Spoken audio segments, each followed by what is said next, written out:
মানুষ কেন শ্রেষ্ঠ হলো? এক নম্বরের কারণ হয়েছে আল্লাহ পাক যা কিছু সৃষ্টি করেছে সব কিছু সৃষ্টি হয়েছে কুন ফায়াকুন। কুন ফায়াকুন। জমিন তৈরি করেছে কুন ফায়াকুন। আসমান সৃষ্টি করেছে কুন ফায়াকুন। বেহেশত তৈরি করেছে কুন ফায়াকুন। গরু বাছুর সৃষ্টি করেছে কুন ফায়াকুন। অর্থাৎ আল্লাহ পাক 18,000 মাখলুকাতের মধ্যে অনেক কিছু সৃষ্টি করেছেন। 17,000 17,500 উপরে সৃষ্টি করেছেন শুধু কুন ফায়াকুন বলেন সুবহানাল্লাহ। আর মানুষকে সৃষ্টি করেছে আল্লাহ প্রথম ফেরেশতার মাধ্যমে, দ্বিতীয় হলো আল্লাহর কুদরতি হাতে।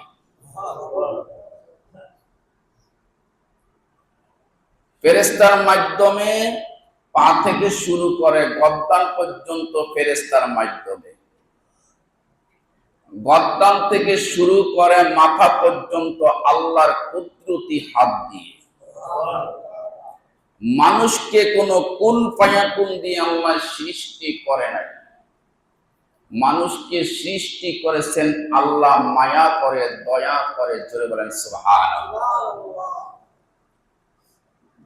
আমরা একটা কথা শুনেছি এভাবে, আমি অনেকগুলো তাফসীর গেটে দেখেছি এই আয়াতের ব্যাখ্যার দিকে, যে আল্লাহ পাক আদম আলাইহিস সালামকে সৃষ্টি করার পর নূরের ফেরেশতা আদমকে সেজদা করেছে। এই কথাটা আমরা শুনেছি, কথাটা এরকম না? কিন্তু আমি সেই আয়াতের ব্যাখ্যার দিকে আমি তালাশ করে দেখলাম যে সেজদার মালিক একমাত্র আল্লাহ। সেজদার মালিক কি? আদমকে সেজদা করেছে, কথাটা তো কেমন জানি লাগে। আমি সেই আয়াতের লক্ষণীয় সেই আয়াতের ব্যাখ্যার দিকে তালাশ করে দেখলাম আদম আলাইহিস সালামকে সৃষ্টি করার পরে আল্লাহ পাক অতি দয়া অতি আদর নিয়ে মহাব্বত নিয়ে আদমের দিকে তাকায় রইলেন। তাকায় থাকার পরে আল্লাহ পাক আদম কত খুশি হয়, আল্লাহর মনের মধ্যে জাগলো যে আমি যে একটা মানুষ হইয়া সৃষ্টি করলাম, এই মানুষটা কত খুশি হয় দেখি আমি। আল্লাহ পাক কি করলেন? নূরের ফেরেশতাদেরকে সামনে হাজির করলেন। সামনে হাজির করে আদম আলাইহিস সালাম ছিলেন কিবলা। কি ছিলেন? জোরে বলেন, কি ছিলেন? কিবলা। আদম আলাইহিস সালাম ছিলেন কিবলা, কিন্তু সেজদা করেছে নূরের ফেরেশতা আল্লাহকে। কাকে? আল্লাহকে। আরো সহজ করে দেই,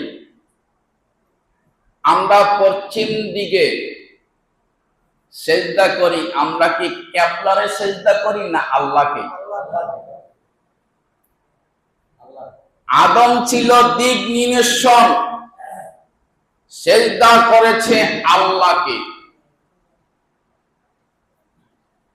কিন্তু আমরা সারা জীবন শুনে এসেছি আদমকে সেজদা করেছে নূরের ফেরেশতা, কিন্তু তাফসীর গেটে দেখি না, নূরের ফেরেশতা আদমকে সেজদা করে না, সেজদা করেছে আল্লাহকে। কিন্তু আদম ছিল কিবলা, কিবলার দিকে লক্ষণীয় হয়ে সেজদা করেছেন আমার আল্লাহকে। কাকে সেজদা করেছি? আল্লাহকে।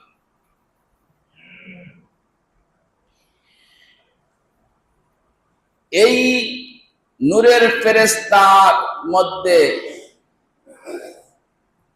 এবং জিনদেরকে যখন আদেশ করা হলো,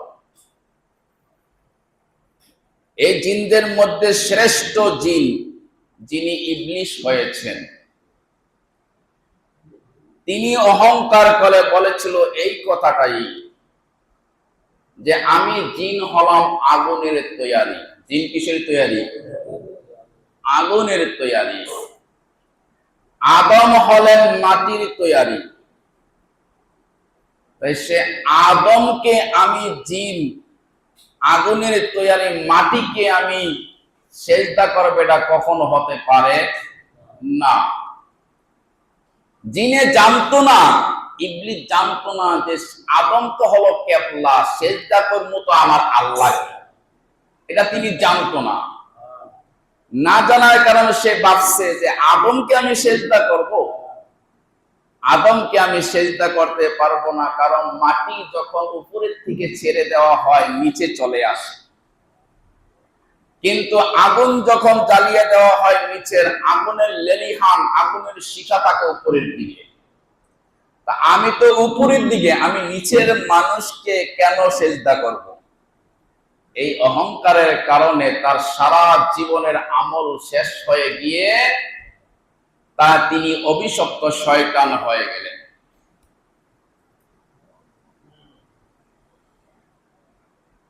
মানুষকে আল্লাহ রাব্বুল আলামিন শ্রেষ্ঠ বলেছেন মাটি দিয়ে তৈরি করার কারণে নয়। কেন আল্লাহ পাক শ্রেষ্ঠ করেছেন? আল্লাহ পাক কোরআনে বলেন, বিসমিল্লাহির রহমানির রহিম, ওয়াত-তিনি ওয়াজ-যাইতুনি ওয়া তুরি সিনিন। জোরে বলেন আল্লাহু আকবার। যত 18,000 মাখলুকাত আছে, সব মাখলুকাতের মধ্যে শ্রেষ্ঠ মাখলুকাত হয়েছে মানুষ। আর এই মানুষ শ্রেষ্ঠ হওয়ার কারণ হয়েছে এই মানুষকে যেরকম ভাবে আল্লাহ সৃষ্টি করেছে আর কোন প্রাণী এরকম ভাবে সৃষ্টি করে নাই। এবং এই মানুষের চেহারা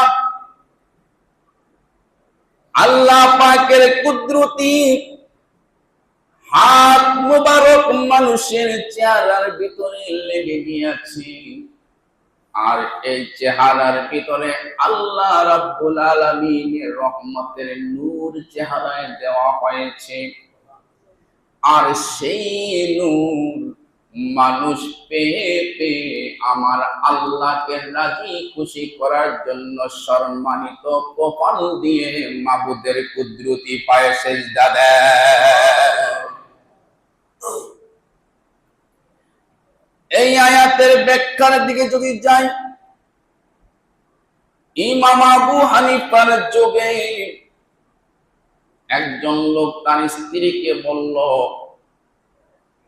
তোমাকে আমি একটা শর্ত দিলাম, এতদিনের ভিতরে যদি তুমি চাঁদের চাইতে সুন্দর যদি তুমি না হতে পারো, তাহলে তুমি আমার দপ্তর থেকে তোমার আর আমার স্ত্রী সম্পর্ক থাকবে না। অর্থাৎ মানে তুমি আমার কাছ থেকে তালাকের সার্টিফিকেট তুমি নিয়ে যাবা। স্ত্রী আল্লাহর দরবারে দুখানা হাত তুলে কাঁদে। যেই চাঁদ এত সুন্দর পূর্ণিমার চাঁদ, যেই চাঁদে তামাম পৃথিবীর বুকে আলো করে দেয়, চাঁদের আলো মানুষ দেখে, ছোট ছোট বাচ্চারা পর্যন্ত চাঁদের আলো দেখে হাসে। আমার স্বামী এত কঠিন পরিস্থিতি নিয়ে গিয়েছে, আমি চাঁদের চাইতে সুন্দর যদি না হই তাহলে আমাকে তালাক দিয়ে দেবে।